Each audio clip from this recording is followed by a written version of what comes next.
চলতি বিপিএল সবকিছুতেই ব্যর্থ দাবি সাবেক বোর্ড পরিচালক খালেদ মাহমুদের। মাঠের বাইরের বিভিন্ন ইস্যুতে দেশের ভাবমূর্তি নষ্ট হচ্ছে বলেও মনে করেন তিনি। নিজ দলের পারফরমেন্সেও চূড়ান্ত রকমের হতাশ ঢাকা ক্যাপিটালস কোচ। জাতীয় দলের কোচ ফিল সিমন্স পিএসএলে যুক্ত হচ্ছেন এমন গুঞ্জনে বিরক্ত খালেদ মাহমুদ। কোচ নিয়োগে বিসিবির দায়ও দেখছেন সাবেক অধিনায়ক।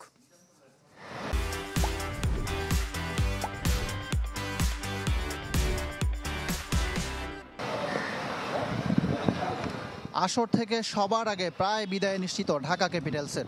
বোলিং ডিপার্টমেন্টের দুর্বলতা আর ভালো বিদেশির ঘাটতি দেখছেন কোচ খালেদ মাহমুদ। হারা দলের সাথে আপনি প্রতিদিন হারবেন, এটাতে মোটিভেশন করার কত ডিফিকাল্ট আমি জানি আসলে, বাট হচ্ছে না কোনোভাবেই, আসলে কোনো ওষুধেই কাজ হচ্ছে না আসলে। বিপিএলের শুরুটা হয়েছে মিরপুর স্টেডিয়ামের গেট ভাঙ্গা দিয়ে। এরপর একের পর এক নেতিবাচক ঘটনা, পারিশ্রমিক ইস্যু সব কিছুকে ছাড়িয়ে গেছে। ভাবমূর্তি নষ্ট হচ্ছে বাংলাদেশ ক্রিকেটের।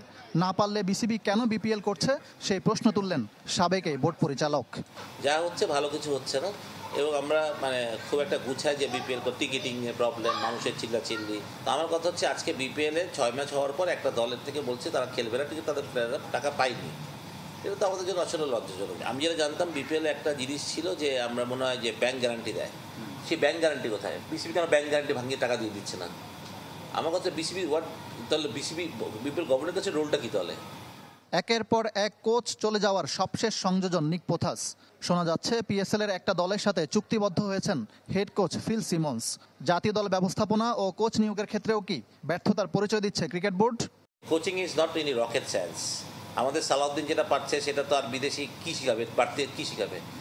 আমি মনে করি সালাউদ্দিন এক্সপিরিয়েন্স আছে, অনেক কোচের এক্সপিরিয়েন্স আছে। আপনি দেখবেন এরা খালি ওই চামড়ার কারণে চলে আসতেছে, ওই এসএক্সে কাজ করছে, ওই মিডিল সিক্স। আপনি কি ব্যাকগ্রাউন্ডটা দেখেন, কয়দিন কাজ করছে, কার সাথে কাজ করছে, কেন একে কোচ নেব, কেন একে নিব না, শুধু জানতে হবে। হ্যাঁ, আপনি উনি চাইতেই পারেন, আমার মনে হয় সেটাও তাকে সম্মানটা দেওয়া উচিত।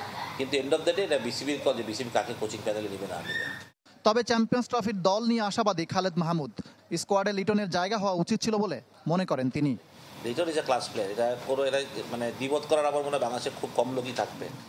ইকরাম হুসাইন, চ্যানেল 24, চট্টগ্রাম।